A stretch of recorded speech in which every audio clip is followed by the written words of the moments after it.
ప్రభువైన యేసు నామములో మీ అందరికీ శుభములు వందనాలు తెలియజేస్తూ ఉన్నా. ఈ యొక్క రోజున దేవుని వర్తమానం తెలుసుకుందాం. బైబిల్ గ్రంథంలో నుంచి ఈ యొక్క 91వ కీర్తన 15వ వచనం చదువుకున్నాం.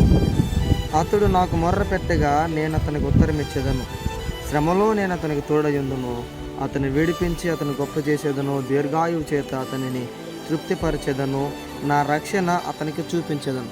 ఈ కొద్ది మాటల్లో దేవుడు మనతో మాట్లాడుతున్నాడు. 15-16 వచనంలో 91వ కీర్తన 15-16 వచనంలో దేవుడు ఇచ్చినటువంటి మాటలను మనం తెలుసుకుందాం.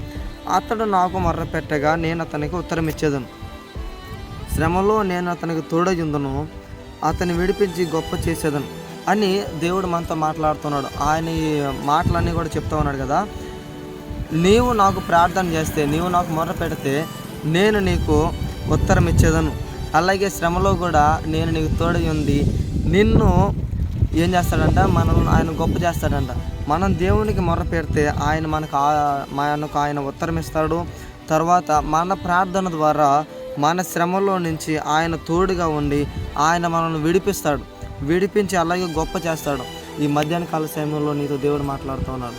నీవు దేవునికి మొర పెడితే దేవుడు నిన్ను గొప్ప చేస్తాడు. దేవుడు నిన్ను శ్రమలో నుంచి ఆయన కాపాడుతాడు, రక్షిస్తాడు. ఎంతోమంది ఎన్నో బాధలు పడుతూ ఉన్నారు.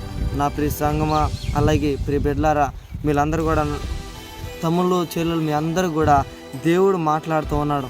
ఈ మధ్యాహ్న కాల సమయంలో ఆయన మనతో చెప్తా ఉన్నాడు కదా, నీవు నాకు మొర పెడితే నేను నీకు ఉత్తరం ఇస్తాను, శ్రమలో నీకు తోడయుండి నిన్ను గొప్ప జనంగా చేస్తాడు, దీర్ఘాయువు చేత నిన్ను తృప్తిపరుస్తాడు, ఆయన రక్షణ నీ మీద చూపిస్తూ ఉంటాడు.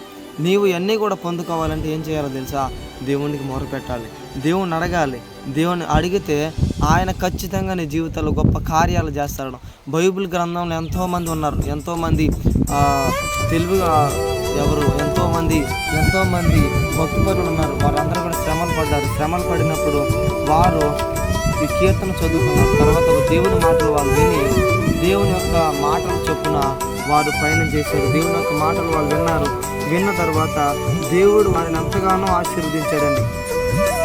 ఈ 91వ కీర్తన అంతా కూడా దేవుని యొక్క మాటలు మనం చదువుకున్నట్లయితే మనసుకి ఎంతో ప్రశాంతత దొరుకుతామండి. నా సహోదరుడా, ఈ మాటలు విని దేవుని సన్నిధిలో ఆయన మోక్షించి ప్రార్థన చేయండి.